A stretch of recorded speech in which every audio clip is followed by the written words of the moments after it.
गंगा किनारे बसा एक छोटा सा पुराना गांव था, बनारस।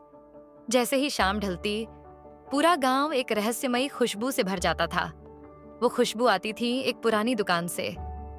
जौहरी बिरयानी, मिट्टी का पुराना चूल्हा, हल्की पीली रोशनी, और दुकान के बीचों बीच बैठे रहते थे सफेद दाढ़ी वाले बूढ़े करीम चाचा। लोग कहते थे, जो भी करीम चाचा की स्पेशल बिरयानी खाता है, अगले 24 घंटे तक सिर्फ सच बोलता है। किसी ने इसे मजाक समझा, किसी ने चमत्कार, लेकिन पूरे इलाके में एक बात मशहूर थी। करीम चाचा के पास एक काली डिबिया है जिसमें जादुई मसाला रखा है। करीम चाचा हमेशा वो छोटी काली डिबिया अपने कुर्ते की जेब में रखते थे। जब भी बिरयानी दम पर लगती, वो चुपचाप डिबिया खोलते और एक चुटकी मसाला ऊपर छिड़क देते। तभी पूरा माहौल धुएं और खुशबू से भर जाता। एक आदमी बिरयानी खाकर बाहर निकलता है। घर आने के बाद उसकी पत्नी पूछती है, सच सच बताओ, मेरी सोने की चूड़ी किसने बेची थी? आदमी अचानक घबरा जाता है, फिर बोल पड़ता है, मैंने बेची थी, जुए में हार गया था। पत्नी दंग रह जाती है। दूसरा आदमी रोने लगता है। मैंने अपने भाई को धोखा दिया था। धीरे धीरे पूरे इलाके में चर्चा फैल जाती है। लोग उस बिरयानी को नाम देते हैं ईमानदारी की बिरयानी, लेकिन कुछ लोग उस काली डिबिया का राज जानना चाहते थे। रात में कई चोर दुकान में घुसे, लेकिन हर बार करीम चाचा उन्हें पकड़ लेते। एक चोर डरते हुए बोला, चाचा, उस डिबिया में आखिर क्या है? करीम चाचा मुस्कुराए। जिस दिन इंसान अपने मन से झूठ निकाल देगा, उस दिन राज खुद समझ आ जाएगा। शहर में एक नाम सबसे बदनाम था, धनपत राय, बड़ा व्यापारी, लेकिन बेहद लालची और धोखेबाज। गरीबों की जमीन हड़पना, नकली सामान बेचना, लोगों को ठगना उसके लिए आम बात थी।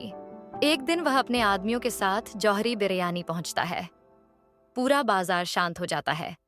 धनपत हंसते हुए बोला, करीम, तुम्हारी पूरी दुकान खरीद लूंगा, बस उस मसाले का राज बता दो।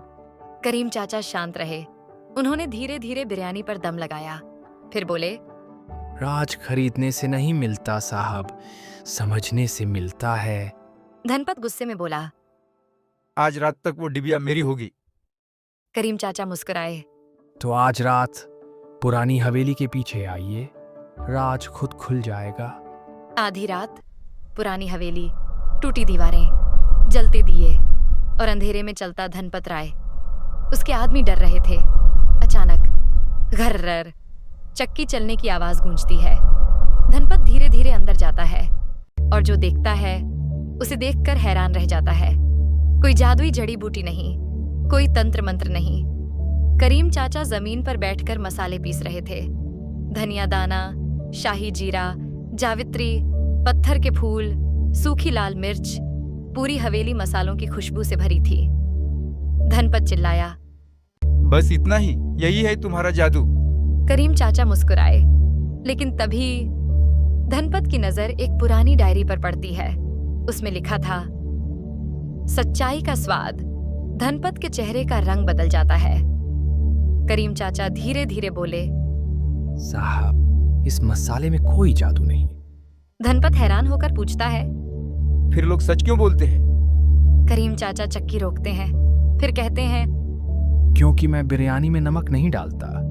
सब चौंक जाते हैं। करीम चाचा समझाते हैं, जब ग्राहक पहली बाइट लेता है, उसे लगता है कुछ कमी है, फिर मैं उससे कहता हूं, अगर स्वाद अधूरा लगे तो खुद नमक डाल लीजिए। जब इंसान अपने हाथ से भोजन पूरा करता है, उसका मन शांत हो जाता है, और शांत मन झूठ नहीं बोलता। धनपत स्तब्ध रह जाता है। फिर वह काली डिबिया उठाता है। और इसमें? करीम चाचा हल्का सा हंसते हैं। पीसी हुई काली मिर्च वो गला साफ करती है, ताकि आवाज में डर नहीं, सच्चाई निकले। हवेली में सन्नाटा छा जाता है। करीम चाचा धनपत को बिरयानी खिलाते हैं। धनपत पहली बाइट लेता है, फिर खुद नमक डालता है। कुछ सेकंड बाद उसके हाथ कांपने लगते हैं। करीम चाचा शांत होकर पूछते हैं, साहब, जिंदगी में सबसे बड़ा पाप क्या किया है? धनपत अचानक रो पड़ता है। उसके आदमी हैरान रह जाते हैं।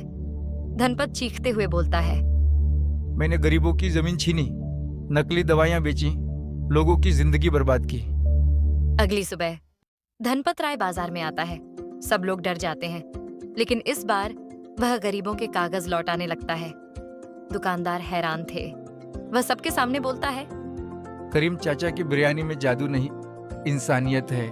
करीम चाचा मुस्कुराते हैं। पूरा गांव खुशी से झूम उठता है। अगले दिन एक शादीशुदा कपल जौहरी बिरयानी में बैठा बिरयानी खा रहा होता है। पति आराम से बिरयानी खा रहा था, लेकिन पत्नी की आंखों में शरारत थी। करीम चाचा दूर से मुस्कुरा रहे थे। पति पहली बाइट लेता है, फिर खुद नमक डालता है। तभी पत्नी धीरे से पूछती है, सुनो जी, अगर आपको दोबारा शादी करने का मौका मिले तो क्या फिर से मुझसे ही शादी करोगे? पति अचानक चुप हो जाता है। अब सच बुलवाने वाली बिरयानी क्या जवाब दिलवाएगी? बताइए, आपके हिसाब से पति क्या बोलेगा? कमेंट में जरूर लिखिए।